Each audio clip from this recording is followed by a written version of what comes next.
Les amis, quel est le point commun entre Serena Williams, Alicia Keys et Tati Beyoncé? Toutes les trois sont les meilleures dans leur domaine. Mais savez-vous que ces déesses ont été séduites par le formidable talent d'un artiste incroyable? Et ça, c'est une boîte Diamond Stories.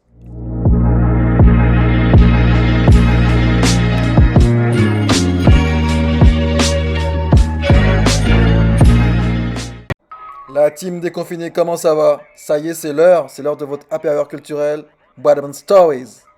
J'espère que vous avez passé une agréable semaine et surtout que vous êtes prêts à passer une agréable fin de week-end en ma compagnie, car nous allons savourer ensemble un épisode qui s'annonce somptueux. Cette semaine, cap vers le pays de Burna Boy et de Wizkid, à savoir un pays en pleine expansion, le Nigeria.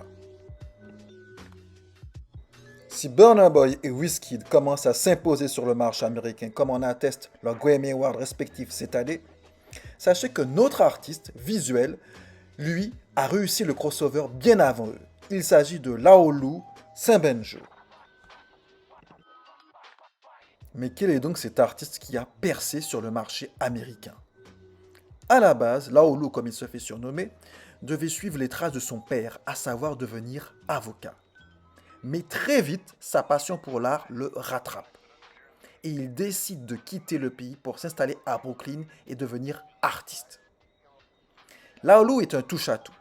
C'est un musicien, notamment dans le cadre du groupe The Afro Masterings Band, mais également un acteur pour la web-série Assorted Myths.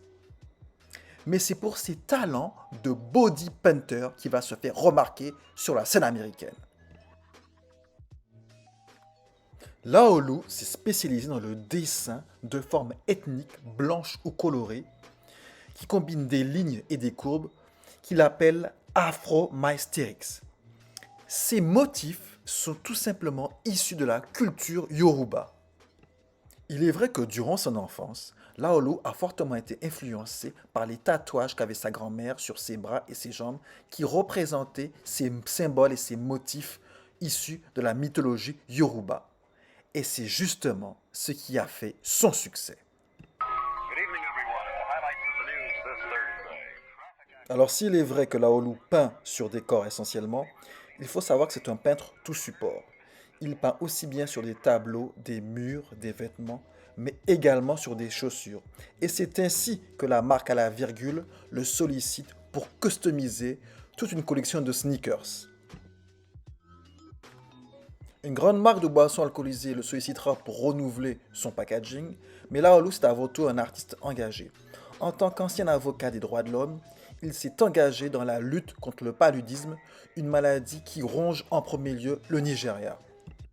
Épris de justice sociale, il a également dénoncé les violences policières dont sont victimes les Afro-Américains à travers cette œuvre que je trouve sublime, mais il a également été impacté par le coronavirus à travers cette œuvre qui est tout aussi parlante.